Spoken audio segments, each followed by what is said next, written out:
Պիտի խոսենք ատելության ներման և ամենաթողության մասին և հետաքրքիր է, որ ընդհանրապես մարդիկ շատ հազվադեպ են այս երեք հասկացությունները իրար կողքը դնում, ատելությունը, ներումը և ամենաթողությունը, որովհետև ըստ էության առաջին հայացքից իսկ դրանք հակասական հասկացություններ են, մեկը մեկին հերքող, որտեղ կա ատելություն չի կարող լինել ներում, որտեղ կա ներում նաև չի կարող լինել ամենաթողություն, որտեղ ներումը ինքը արդեն նախատեսում է ինչ-որ սահմաններ, բայց իրականում մեր կյանքում մենք շատ հաճախ այս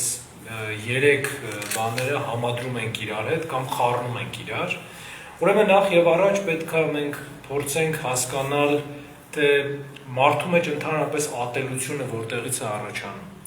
Ուրեմն սրա համար նախ և առաջ մի քրիստոնեական կարևոր գաղափարի մենք պետք է անդրադառնանք, երբ որ Հիսուս Քրիստոս մեզ ասում է և ահա արքայությունը ձեր ներսում է ձեր մեջ։ Ուրեմն սիրելիներ, ինչքան էլ մենք փորձում ենք մեր կյանքին տալ օբյեկտիվ գնահատական, այսինքն տարբեր երևույթներ, տարբեր հանգամանքներ գնահատել օբյեկտիվ կերպով, միևնույն է մեզնից յուրաքանչյուրը աշխարհը նայում է և անգամ օբյեկտիվությունը ընկալում է իր սեփական սուբյեկտիվության տեսակետից։ Ուրեմն մենք ամեն ինչին լավի, վատի, միջինի, տարբեր երանգների այս ամեն ինչին նայում ենք մեր սուբյեկտիվ ընկալմամբ և մեր զգացումները, մեր վերաբերմունքը որևէ երևույթի նկատմամբ մեր անձնական փորձառության, մեր մտահորիզոնի, մեր աշխարհայացի, նաև մեր գիտելիքի շրջանակում է ձևավորվում։ Եվ ուրեմն մի բան լավ կամ վատ լինելու ընդհանրապես պատկերացումը մարդու մոտ ոչ թե լինում է օբյեկտիվ, այլ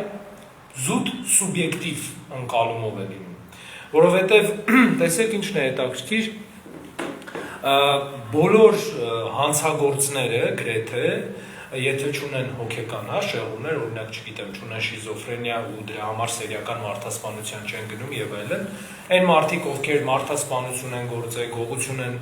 արել, տարբեր հանցագործություններ են արել, այս մարդիկ միևնույն է, ինչ որ տեղում սուբյեկտիվ առումով իրենք իրենց արդարացնում են։ Այսինքն իրենք մտածում են, որ իրենք ատելության արժանի չեն, ավելի արժանի են ներման եւ ավելի արժանի են սիրո, որովհետեւ ունեն իրենց սեփական պատճառները։ Եվ ընդհանրապես, երբ որ մենք խոսում ենք օբյեկտիվության, արդարության մասին, աշխարհի ընկալումը օբյեկտիվության ու արդարության հետեւյալն է, որ այն մարդը, ով կարողանա իր սուբյեկտիվ կարծիքը բավականաչափ լավ համոզել շատ մարդկանց, իր սուբյեկտիվ կարծիքը միանգամից դառնում է օբյեկտիվ կարծիք ու մարդիկ մտածում են, որ ճշմարտությունը հենց ստեղ է։ Քրիստոնեական կյանքում եւ եկեղեցում մի քիչ այլ է մոտեցումը ընդհանրապես արդարության նկատմամբ ու նաեւ վերաբերմունք ձևավորելու նկատմամբ։ Ուրեմն Հիսուս Քրիստոս ասում է, որ եւ Սուրբ Գիրքը ասում է գրված է, որ պիտի սիրես ընկերոջդ ու ատես թշնամուդ։ Իսկ ես ասում եմ ձեզ, օրհնեցեք ձեզ անիծողներին և եթե մի այտին էլ ապտակում են, մյուսն էլ դեմ տվեք։ Ուրեմն Հիսուս Քրիստոս մեզ տալիս է արդեն կյանքի ու մարդկանց նկատմամբ ու երևույթների նկատմամբ վերաբերմունքի քրիստոնեական ձևը և քրիստոնեական կարգը։ Ուրեմն հին կտակարանը, երկրորդումը օրինած նաև մարգարեությունները շատ խոսում են ատելության մասին, բայց եթե ուշադիր լինեք, կարմիր թելի պես գնում է մեղքը ատելու խնդիրը։ Եվ տեսեք, ինչ կարևոր խնդիր կա, որ յուրաքանչյուր մարդ կարող է մեղքի կրողը լինել, բայց երբեք ու երբեք Աստված մեզ չի ասում, որ մենք պիտի ատենք այդ մարդուն, այն մարդուն, ով որ կրում է մեղքը, այլ պիտի ատենք մեղքն ու մեղսագործությունը։ Այսինքն քրիստոնյայի համար իր կյանքը կառուցելու մեջ ոչ թե կարևոր է որևէ մարդու անձի մերժումը, իրանից դուրս հանումը, այլ երևույթի, մեղքի, այս ընկալման երևույթը։ Տեսեք, եւ Քրիստոս իր կյանքում ցույց է տալիս հենց այս ամեն ինչը։ Տեսեք, Քրիստոս երբեք չի ասում, օրինակ, շնությունը, պոռնոգությունը մեղք չի, չէ՞։ Ասում հակառակը, ասում է, որ մեղք կա, խստացնելով ավելի ըստ էության օրենքը, բայց միևնույն ժամանակ պորնիկ կնոջը ներում աշնորում ու ընդունում է իրան։ Չի ասում, որ հարստահարությունը, վաշխառությունը մեղք չի, բայց միևնույն ժամանակ Մաքսավորին, Զաքեոս Մաքսավորին, Մատթեոսին նաև ներառում է իր խմբի մեջ ու ներում աշնորում նրան։ Այսինքն մեր Տերը կարողանում է հստակ ավետարանական օրինակները մեզ ցույց են տալիս, որ բաժանում են մեղքը եւ բաժանում են մարդուն այդ մեղքից։ Եվ մեր հայրերը մի հետաքրքիր համեմատություն ունեն։ Ամեն մի մարդ կրում է Աստծո պատկերն ու նմանությունը։ Եթե նյութական մեր աշխարհի հետ համեմատելու լինենք, պատկերացրեք, որ ամեն մարդ ինքն իրենով մի հատ ադամանդ է, մեծ թանկագին ադամանդ։ Եվ ինչպես որ մեզնից յուրաքանչյուրի ձեռքում, երբ որ թանկարժեք ադամանդ լինի ու պատահաբար օրինակ ընկնի ցեխի մեջ, մենք միանշանակ չենք ասի դե լավ է ցեխը արդեն։ Հակառակը կվերցնենք, կմաքրենք այդ մեր ցեխը իր վրայից ու կունենանք որ բայց մենք անգամ ցեխոտ ադամանդը շատ պինդ կկապենք, մեր սրտի մոտ, որովհետև սա արժեք է մեր համար։ Նույն ձևի սիրելիներս անկախ մարդու մեղավորությունից մարդը միևնույնը չի դադարում այդ ադամանդը լինելուց, չի դադարում այդ արժեքը լինելուց։ Եվ յուրաքանչյուր անգամ, երբ որ մենք մարդուն ու մեղքը սկսում ենք նույնացնել իրար, մենք ծնում ենք մեր մեջ այդ ատելության զգացումը, որովհետև ինչն է հետաքրքիր մարդու համար, մարդու ուղեղի համար, օբյեկտիվ իրականություններ ատել չի լինում։ Սա հետաքրքիր ուսումնասիրություն է, որ Քեմբրիջի համալսարանում են արել եւ խոսել են օրինակ նացիզմի մասին, եւ սա արել են 50-ական թվականներին, երբ որ շատ մարդիկ նոր էին դուրս եկել ճամբարներից, բոլորի մոտ թարմ էր այդ երկրորդ համաշխարհային պատերազմի ավերածությունների, մարդկային դաժանությունների հիշողությունները, ու մոտավորապես 1200 մարդու, ովքեր եղել էին կենտրոնացման ճամբարներում, արել են այս փորձը ուղեղի ալիքները տեսնելու համար, նաև հորմոնալ արտադրությունները տեսնելու համար, ուրեմն երբ մարդկանց հետ խոսել են ռասիզմի, նացիզմի, չգիտեմ, սպանության որպես երևույթ, այդ ամեն ինչի մասին մարդկանց մոտ ինչ որ դիսկոմֆորտ է առաջացել, բայց երբ որ տվել են օրինակ, չգիտեմ, Հիտլեր, Վերմախտ, Երրորդ Ռեյխ եւ այլն այս նյութական մարմնական բաների անվանումները, մարդկանց մոտ շատ ավելացել է հենց այդ ագրեսիայի եւ այլն ադրենալինի այդ հորմոնը ավելացել, այսինքն մարդիկ ռեալ ատելություն են զգացել այս ամեն ինչի նկատմամբ։ Եվ սա շատ մարդկային ու շատ սովորական է աշխարհի համար, բայց ինչպես ես բազմիցս ասել եմ մեր հանդիպումների ժամանակ, մեր խոսակցությունների ժամանակ, քրիստոնեությունը սիրելիներս գերմարդկային, վերմարդկային ուսմունք է մեզ համար եւ իրականություն։ Ուրեմն եւ քրիստոնեությունը ըստ էության միակ հարթությունն է, որտեղ արդարացում չի ասել դե դա մարդկային է, որովհետեւ Հիսուս Քրիստոս եկավ մեզ ցույց տալու, որ մենք կարանք մի հատ բարձր լինենք, քան մարդու բնազները, մարդը իր ամբողջության մեջ։ Ուրեմն սիրելիներս, բայց մի կարևոր բան էլ կա։ Տեսեք, Փարիսեցու ու Մաքսավորի աղոթքը, որ նկարագրված է ավետարանում, շատ հստակ ու պարզ ցույց է տալիս մարդու ատելության ակունքները։ Եթե կհիշեք, այս առակը Փարիսեցին ու Մաքսավորը իրար կողք աղոթում էին եւ Փարիսեցին շնորհակալություն էր հայտնում Տիրոջը, որ ինքը հրյա է, որ ինքը տասանորդ է տալիս, որ ինքը նման չի այս Մաքսավորին։ Ուրեմն ինչն է ամենամեծ խնդիրը։ Մենք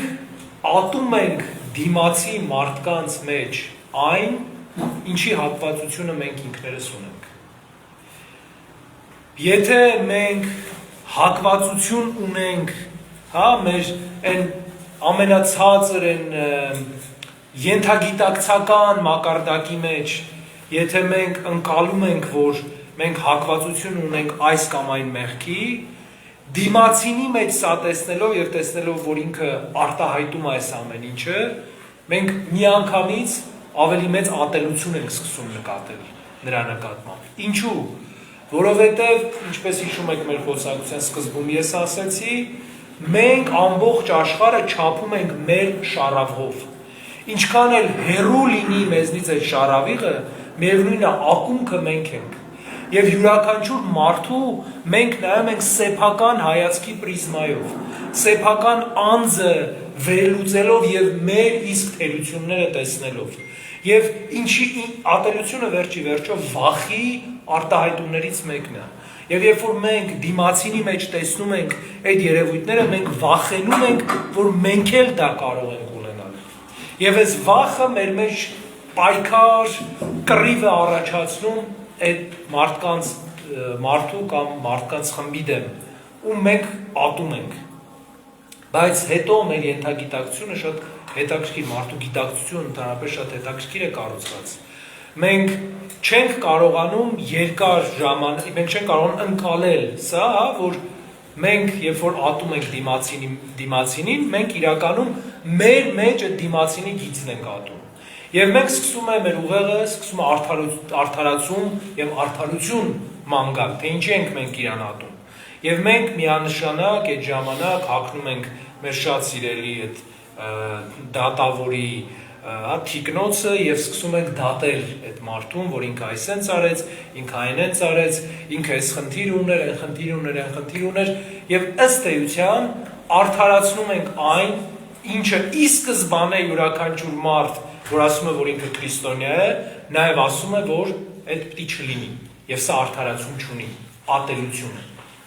Եվ ինչն է հետաքրքիր, տեսեք, Հիսուս Քրիստոս, երբ որ իրան տանջում էին, երբ որ իրան ծեծում էին, երբ որ իրան փնովում էին, հա, Հիսուս Քրիստոս ատելության որևէ բառ չէր ասում։ Ատելության բառեր չէին ասում նաև առաքյալները, ատելության բառեր չէին ասում նաև այն սրբերը, ում վարքը մենք գիտենք, հա, ովքեր նահատակության ժամանակ։ Ինչի, որովհետև Աստծուն ընդունելու, Աստծո հետ ապրելու կարևոր հանգամանքներից եւ կարևոր նախապայմաններից մեկը նաեւ այն է, որպեսզի մարդը կարողանա տարբերակել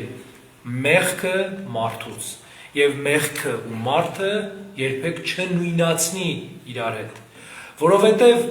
հակառակ դեպքում, եթե մենք նույնացնում ենք, հակառակ դեպքում մենք ասում ենք, որ մարդը փրկություն այլևս ունենալ չի կարող։ Մենք դեմ ենք կանգնում քրիստոնեական ամենակարևոր հավատքին, որ մարդը կարող է փոխվել, որ մարդը կարող է հրաժարվել մեղքից, եւ ինչի կարող է հրաժարվել, որովհետեւ ի սկզբանե մարդը մեղավոր ստեղծված չէ։ Եվ ես էլի ասել եմ, որ երբ որ մենք մեղքի մասին ենք խոսում, մենք միշտ Ծննդոց գրքի 3-րդ գլուխն ենք, հա, գնալու։ Տեսեք, Աստված մարդուն մեղքով չստեղծեց։ Մեղքը օտարամուտ բան էր մարդու համար, հա, դրսից եկավ մեղքը, մարդու ներսից չէր։ Բայց մարդը այս մեղքը կարող է հաղթահարել միայն եւ միայն իր ներսում։ Ուրեմն սիրելիներս, եթե դուք ատում եք ինչ-որ մարդու, կապ չունի ով է այդ մարդը, խնդրում եմ ամեն մեկը յուրաքանչյուրը ձեր մեջ նայեք։ Ձեր մեջ նայեք ու տեսեք, այն դիմացի մարդը, ում մեջ դուք դա ատում եք, արդյոք ձեր մեջ կա այդ թե չէ։ Եվ միգուցե, տեսեք մի հետաքրքիր աշխատություն կա, ճիշտ ասած հիմա չեմ հիշում հեղինակին, բայց վերնագիրը մոտավորապես այսպես է, ինչպես կառավարել կառավարողներին, հա, կներեք, չեմ հիշում հեղինակը ով է։ Եվ ստեղ մի հետաքրքիր բան կա, ասում այն ժամանակ, երբ որ Հիտլերը, հա, կենտրոնացման ճամբարներում մարդկանց այդ դիակիզարաններն էին կենթանի մտցնում, հրեաների եւ տարբեր մարդկանց, այդ նույն ժամանակ հրեաները նույն բանը անում էին տեղի աղավնիների հետ, հա, մտցնում էին փոքրիկ այդ դիակիզարանները տեսն, այսինքն հիմա եթե մենք մի պահ վերանանք, հա, այդ իրողությունից, ուզուտ հնարավորությունները նայենք, Հիտլերը ուներ հնարավորություն մարդկանց այդ դիակիզարանները մտցնել, իրանք հնարավորություն ունեն աղավնիներին այդ դիակիզարանը մտցնել։ Եվ այո, մեղքի առումով մարդու կյանքն ու աղավնու կյանքը իհարկե նույնը չեն, բայց երևույթի առումով, դաժանության ընկալման առումով սրանք շատ նման են իրար։ Եվ շատ ժամանակ մենք չենք տեսնում, տեսեք ավետարանական առակի պես, երբ որ թագավորը ներում է մեկին իր պարտքը, այդ ներելուց հետո նա գնում է եւ ուրիշից պահանջում է ավելի ցածր, չէ՞, պարտքը, եւ տեսնելով ասում է ես 100-ը ներեցի, դու 10-ը չես ուզում ներել։ Եվ այդ 100 պարտքեղողին զնդանն են նետում։ Եվ նույն ձևի նաեւ մենք սիրելիներս, շատ ժամանակ մենք մարդկանցից, Աստծուց շատ մեծ մեղքերի համար ներում խնդրելով եւ մտածելով, որ մենք սխալ ենք արել, նույն բանը, նույն մեր մեղքը, որ մենք խնդրում ենք, որ Աստված ների մեզ, մենք չենք կարողանում ներել դիմացինին, մեր ընկերոջը, չգիտեմ, կողքի մեր մարդուն։ Եվ այս գաղափարից հեռանալը հայր մեր աղոթքի մեջ եւ թող մեր մեղքերը, որպես մենք ենք թողում մեր հանդեպ մեղ գործածներին, վերջի վերջո մենք այս աղոթքի մեջ մեր առաջ իսկ դնում ենք պայման, ասում ենք Տեր, ների ինձ այնքան, ինչքանով որ ես եմ կարողանում ներել, որովհետև ես ատում եմ այնքանով, ինչքանով որ ես իմ մեջ ունեմ այդ մեղքը, հա? Տեսեք, ինչ մի հետաքրքիր խնդիր կա, չէ, որ չգիտեմ երբևէ առիթ ունեցել եք շփվելու տենց մարդկանց հետ, թե չէ, ես առիթ ունեցել եմ։ Օրինակ ալկոհոլիկները, թմրամոլները, երբ որ հրաշքով, հա, կարողանում են ազատվել այդ աղտից, այդ մեղքից, դե գիտեք, որ իրանք չեն ասում, բժշկորեն չեն ասում, օրինակ թմրամոլները այլևս թմրամոլ չեն, ասում են մաքուր են, հա, ասենք ասում են մի տարի մաքուր է, այսինքն չի օգտագործել, որովհետև բժշկությունը չի հավատում, որ ամբողջովին դրանից կարելի է հեռանալ, չնայած քրիստոնեությունը պրակտիկան ցույց է տալիս, որ հնարավոր է։ Բայց ամեն դեպքում այս մարդիկ, ալկոհոլը եւ թմրադեղերը թողած մարդիկ, հա, շատ մեծ ատելությամբ են վերաբերվում թմրամոլների ու ալկոհոլիկների նկատմամբ, ովքեր դեռ տեղ են։ Ինչի, որովհետև իրանք վախում են, որ իրանք էլ կարող են դառնալ դրան։ Եվ նույն ձևի ագրեսիվ մարդիկ չեն սիրում ուրիշ ագրեսիվ մարդկանց։ Ինչու, որովհետև իրանք իրանց են տեսնում այդ ամեն ինչի մեջ, որովհետև իրանք իրանց աչքի առաջ են ընկնում այդ ամեն ինչի մեջ։ Եվ ուրեմն սիրելիներս, մենք ինչն է հետաքրքիր, որ սիրո առումով մենք անցյալ անգամ խոսեցինք, եթե սիրո առումով մենք փնտրում ենք միություն այն ամեն ինչի հետ, ինչը պակասում է մեզ, ատելության առումով մենք վախենում ենք այն ամեն ինչից, ինչը տեսնում ենք դիմացինի մեջ, որ մեր մեջ էլ կա։ Եվ ուրեմն սիրելիներս, ներումը այս լույսի ներքո ընդամենը գիտակցությունն է, որ մեղքը եւ մարդը, մեղքը եւ անձը նույնը չեն։ Ներել նշանակում է մեծ հաշվով ընդունել եւ բաժանել մեղքը անձից, մեղքը մարդուց։ Որովհետեւ տեսեք խաչի վրա անգամ, երբ մեր Տեր Հիսուս Քրիստոս ասեց. «Հայր, ներիր նրանց, որովհետեւ չգիտեն թե ինչ են անում», հա? Գործողությունը մեղքը անջատեց այս մարդկանցից։ Ուրեմն մենք էլ սիրելիներս ներելու համար անգամ այն շատ վատ բան արած մարդուն պետք է մենք կարողանանք այդ գիտակցություն ունենալ, որ այս մարդը ու այս մեղքը նույնը չեն, որ մենք կարանք բաժանենք։ Եթե մենք նույնացնենք, մենք երբեք ներել չենք կարող։ Բայց շատ հաճախ, երբ որ մենք խոսում ենք ներման մասին, տպավորություն է ստեղծվում, որ քրիստոնյաները այն մարդիկ են, ովքեր պիտի անընդհատ ներեն, իսկ շրջապատը, աշխարհը այն հասարակությունն է, որ պիտի անընդհատ մեղք գործեն եւ անեն այն, ինչ ուզում են։ Սիրելիներս, շատ կարևոր բան կա ընդհանրապես քրիստոնեական կյանքում։ Յուրաքանչյուր մարդ իր կյանքը յուրաքանչյուր մեկի հետ պիտի ձևավորի սահմաններով։ Տեսեք, երբ է սկսվում ամենաթողությունը, երբ մարդը չի կառուցում իր կողք իր սահմանները, երբ յուրաքանչյուր մարդ մտածում է, որ իրավունք ունի քո կյանք մտնելու եմ, ոնց որ ասում են, ցեխոտ կոշիկներով եւ դուրս գալու։ Եվ երբ որ արդեն հարաբերությունները ստեղծվել են այնպես, որ դուք չունեք սահմաններ եւ մարդը մտնում է ձեր կյանք, Ստեղ սահմաններ գծելը վերելու է կոնֆլիկտի, վերելու է սկանդալի մարդու հետ։ Ինչի, որովհետև դուք ի սկզբանե ձեզ չեք դիտարկում որպես Աստծո առաջ կանգնած մեկը, ով ունի նաև այո Աստծո հետ իր անհատական, անձնական, ինտիմ հարաբերությունները, որտեղ մարդ, ուրիշ մարդ պիտի չլինի, որտեղ պիտի լինեն ինքը եւ պիտի լինի Աստված։ Եվ ուրեմն երբ մենք սահմաններ չենք գծում մեր կողքը, մենք վտանգում ենք մեզ մեկ ներել չկարողանալու, երկրորդ ատելու մարդկանց։ Տեսեք, ռուսական մի հատ ասացված կա, չէ, ասում են սիրոց ատելություն մի քայլ է, չէ։ Ինչի, որովհետև երբ որ սերը անգամ ընկալվում է առանց սահմանների, երբ որ սերը անգամ ընկալվում է, որ մարդը երբ ուզի, ոնց ուզի պիտի գա, մտնի քո կյանք, դուրս գա եւ այլն, ինչ ուզի անի, մենք շատ արագ գնում ենք ատելության դրանով։ Որովհետև դու այլևս չես ունենում քո սուբյեկտիվ աշխարհի ընկալումը եւ մարդը այնքան շատ է մտնում այդ ամեն ինչի մեջ, որ դու անգամ Աստծո հետ քո հարաբերության ժամանակը չես ունենում։ Գիտեք, Սուրբ Բարսեղ կեսարացու վանական կանոններից մեկը խոստովանության մասին մի հատ շատ կարևոր նկատառում ունի։ Ասում է քահանային պետք է խոստովաներ սեփական մեղքերը, ոչ թե ուրիշի։ Բայց ես անկեղծ ձեզ ասեմ, իմ փորձառությունից ասեմ, մարդկանց մեծամասնությունը գալիս են, նստում են մեր կողքը ու սկսում են խոսալ ուրիշի մեղքերի մասին։ Չգիտեմ, հարցները կիսուրների, կիսուրները հարցների, կանայք ամուսինների, ամուսինները կանանց, ուրիշի մեղքերի մասին, այնք սենց արեց, ես դրա համար սենց արի, այնք սենց է, և ամեն տեղ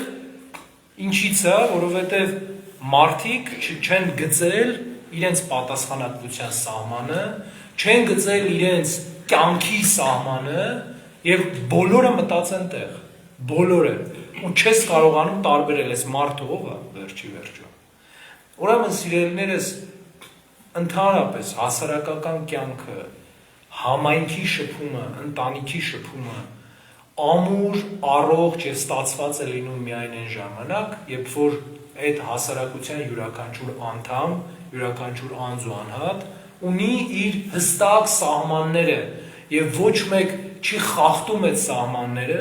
եւ երկուստեք հարգվում են այդ ամեն ինչը։ Ես իհարկե չեմ գնում, հա, տենց ծայրահեղությունների խնդրում եմ տենց ծայրահեղաբար, հա, չմեկնաբանել այդ ամեն ինչը, օրինակ, չգիտեմ, ընտանիքներ կան, որ բան չէ, կան ասած առանձին բյուջեներ կան, առանձին բաներ կան։ Ես դրա մասին չեմ խոսում։ Ես խոսում եմ մարդու հոգևոր, հոգեբանական վիճակի եւ հոգևոր հոգեբանական կյանքի մասին, օրինակ, կինը կամ տղամարդը կամ յուրաքանչյուր մարդ պիտի իրավունք ունենա անհատական աղոթքի։ Ու չպիտի գան ասենք օրինակ չլեմ, բա ինչի մասին է իր աղոթում։ Ինքը պիտի ունենա այդ ժամանակը, պիտի ունենա այդ հնարավորությունը։ Յուրաքանչյուր մարդ պիտի իր հետաքրքրություններով զբաղվելու հնարավորությունն ու ունակությունը ունենա։ Եվ յուրաքանչյուր մարդ պիտի ունենա իր անձնական եւ ազատ ժամանակը, որ ինքը կարողանա տնօրինել այնպես, ինչպես ուզում է։ Եվ նման դեպքերում է, որ մենք կարող ենք հնարավորինս հեռու մնալ ատելությունից, ամենաթողությունից եւ ինչն է հետաքրքիր, որ մեր հասարակության մեջ մանավանդ ամենաթողությունը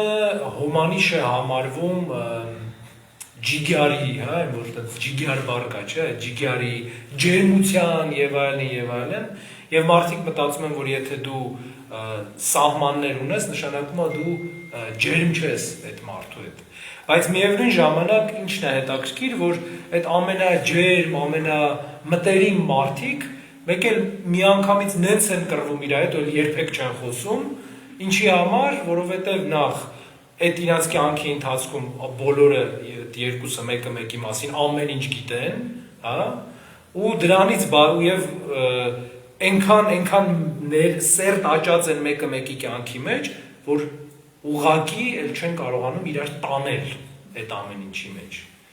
Եվ ընդհանրապես այս սահմանների լղոզումը եւ սահմաններ չունենալը միշտ նպաստում է մարդկանց մեծ կոնֆլիկտների։ Եվ միգուցե դուք տեսնեք մարդիկ, ովքեր արդեն 10 տարի է եւ այլն տենց իրար հետ ոնց որ հոգին հոգու մեջ ապրում են, բայց իմ դիտարկումները, իմ փորձառությունը միգուցե նաեւ ձերն էլ ցույց են տալի, որ վաղ թե ուշ նման ջնջված սահմաններով հարաբերությունները ավարտվում են ատոմային պատերազմով, ոչնչացնում են ամեն ինչ։ Ինչի, որովհետև մարդը ստեղծված Աստծո կողմից համայնքի մեջ, հասարակության մեջ, տեսեք, Աստված Եվային ստեղծեց, ինչի, որտեղ մարդը մենակ տխուր էր, ընտանիքի մեջ, համայնքի մեջ, ու մարդը ինքը ընդհանրապես իրան ընկալում է նաև համայնքի մեջ, բայց միևնույն ժամանակ, երբ որ ջնջվում է առհասարակ մարդու անհատականությունը, մարդը կորցնում է ինքը իրան, ընդհանրապես կորցնում է։ Ուրեմն սիրելիներս, սա այն կարևոր միջինն է, այն կարևոր ընկալումն է, որ մեզնից յուրաքանչյուրը իր քրիստոնեական ու հոգևոր կյանքը կառուցելուց պիտի ունենա, որ մենք պիտի ունենանք սահմաններ եւ պիտի չմտածենք, որ սահմաններ ունենալը դա ինչ ասեմ, վատ կամ սառը մարդ լինելու նշան է համարվում։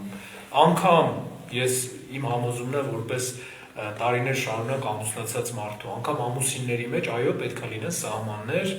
անգամ ամուսինները պիտի ունենան իրենց անձնական ժամանակը, էլ չեմ խոսում երեխաների մասին, հա, երբ որ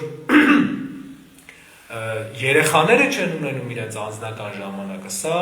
այլ ծայրահեղության է տանում, ու իրենց անձնական տարածությունը, այո երեխաները, եթե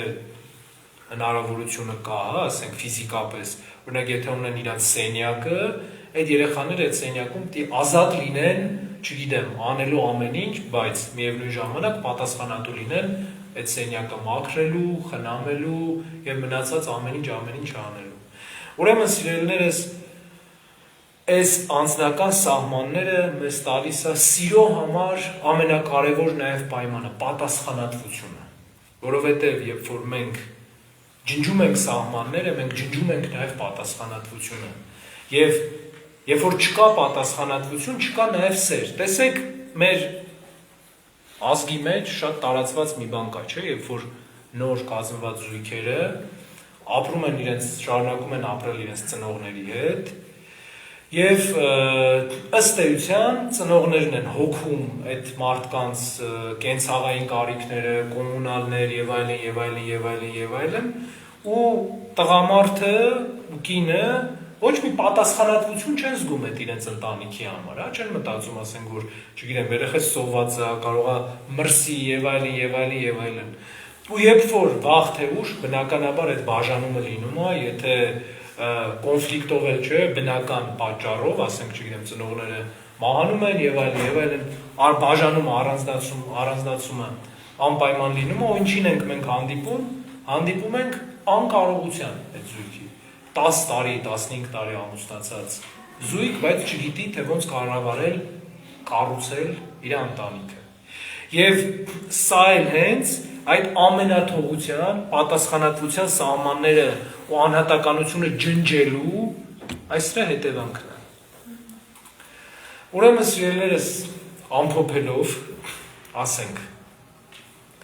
ատելությունը սկսում է այն ժամանակ, երբ որ մարդը նույնացնում է մեղքը եւ մարդուն։ Եվ երբ չի վերլուծում սեփական անձը տեսնելու համար այն ինչ ինքը ատում է, նախ եւ առաջ իր մեջ, եւ երբ որ այդքան համարձակություն չի ունենում իր մեջ ուղղելու այն ամեն ինչը, ինչը ինքը ատում է դիմացինի մեջ։ Ներումը նախ եւ առաջ մեր դիմացի մարդուց, ով մեզնից ներում է խնդրում, իր մեջ մեղքը իրանից առանձնացնելու, անջատելու կարևոր աստվածային ունակությունն է եւ ըստ էության աստվածանմանությունը, որովհետև տեսեք, մենք միշտ ասում ենք, չէ, ներողը Աստված է, միայն Աստված կարող է ներել։ Ուրեմն եթե մենք ներում ենք, մենք Աստծուն նման ենք լինում։ Սա ասում է ոչ թե նրա համար, որ ուրիշ ոչ մեկ չի կարող ներել, հա, թողել չի կարող, այսինքն ջնջել մեղքը չի կարող, բայց այս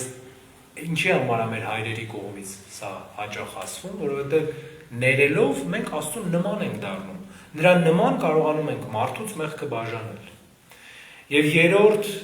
այս ամեն ինչը հնարավոր է միայն այն ժամանակ, երբ որ մենք ամեն մեկս ունենք մեր սահմանները եւ պահում ենք այդ մեր սահմանները, հա։ Եվ նաև, երբ որ մեր դիմացինն էլ, մենք էլ ուրիշի նկատմամբ կարողանում ենք հարգել իր սահմանները եւ չներխուժել այդ մարդու կյանքի սահմանները։ Եվ եթե ձեր անգամ ամենամտերիմ մարդը, ձեր երեխան, ամուսինը, կինը, քույրը, եղբայրը, եթե մի թեմայից օրինակ չի ուզում ձեր հետ խոսալ, պետք չի վերցնել եւ բալիստիկ հրթիռներով ներխուժել իրական։ Պետքա հարգել այդ իր սահմանները եւ թույլ տալ, որ մարդը իր ազատ ընտրությամբ ձեր հետ խոսի։ Այսքանը։ Միանգամից հարցնամել այդ սահմանները հետ կապված, հա, քեզ հարազատ եղբայրը դա, ինտեսս ունի ճանաչում ինչ-որ խնդիրներ ունի, ինքն էլ իր բնավորությունից երևելով փախնում, հա, քույրը չի խոսում, քերոջը չի խոսում, եւ այդ